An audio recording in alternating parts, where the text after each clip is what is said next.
Watch the ride.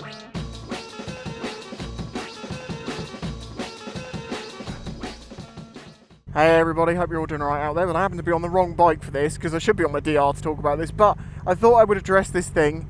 I saw a couple of little news articles suggesting that maybe the DRZ400SM will be coming back to the UK. They haven't sold the DRZ in the UK since 2007-8, roughly, because they were no longer legal. I think it was the point they were made no longer legal. Oh, is it scooter time? This is the pretty standard. Yep, just keep kicking it. Now, the reason this rumour has come up is because I believe it was in 2021, Suzuki put in a patent for a catalytic converter that would fit to the DRZ. I believe that's what it was, or it was for a small engine. I can't remember exactly, but it gave people the strong thought that it was a catalytic converted exhaust for the DRZ400SM. Now, if they were to bring it back to the UK, yes, it would require it to have a catalytic converter in it to get it through its emissions tests, but that's not the bigger issue.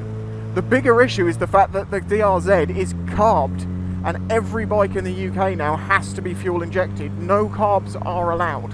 I know that might make some people a bit surprised in some other countries, but yes, carbureted bikes, not legal to sell new ones here. You can own old ones and use those, that's fine.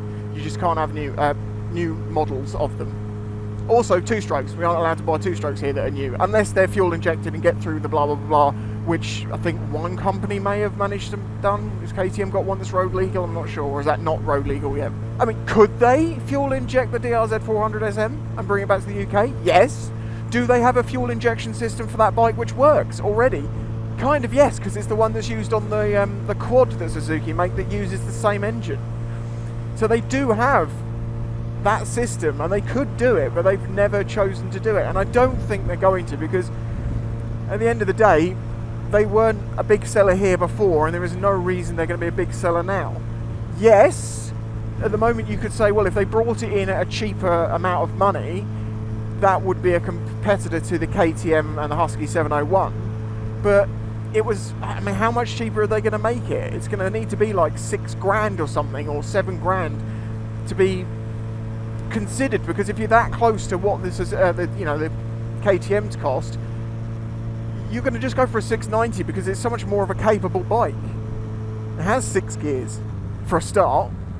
Also, the style of bike that it is something that appeals to younger people, and also requires you to be a bit taller, so it's really nichey, and I just don't see it coming back.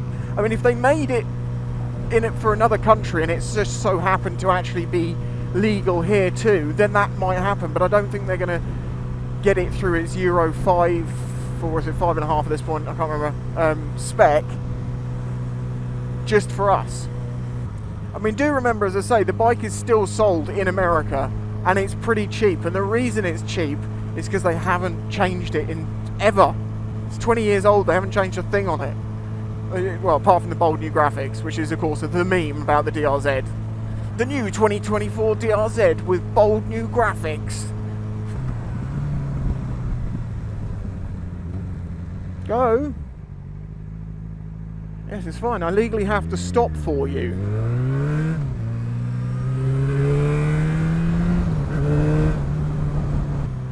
Whee! So bouncy. Oh yeah, I went down this road in a video recently to show how bouncy it was. And then when the video was out, someone was like, that is not doing that road justice. I'm like, I know it's the stabilised camera. It's amazing how well this thing takes out bumps. The same thing happened when I went green laning recently. I did a green laning video, and when I watched that video back, not only do the vertical hills and stuff that I'm on look flat, which they're not, which is a well-known thing on wide-angle cameras, but also the bumpiness is just completely smoothed out into what seems like just a nice little jaunt through the woods. Sorry, I got off topic there. So yes, basically, if you've heard the DRZ400SM is coming back, and you're going to ask me, oh, have you heard, is it going to come back? Do you think it's going to come back? No, I don't. And it's not. I will shave my head if the if any variation of the DRZ comes out in the UK in 2025. The day that happens, you message me with it when it's actually going to happen, not it's proposed, when it's actually happened. And if it happens in 2025, I will, by 2025, the end of it, I will shave my head. There you go, that gives you a year and a bit. Why? There's no need for that. I really don't want to shave my head. But hey, that's how sure I am. That's my conviction. I mean, you know what? The thing is, you know I'll follow through.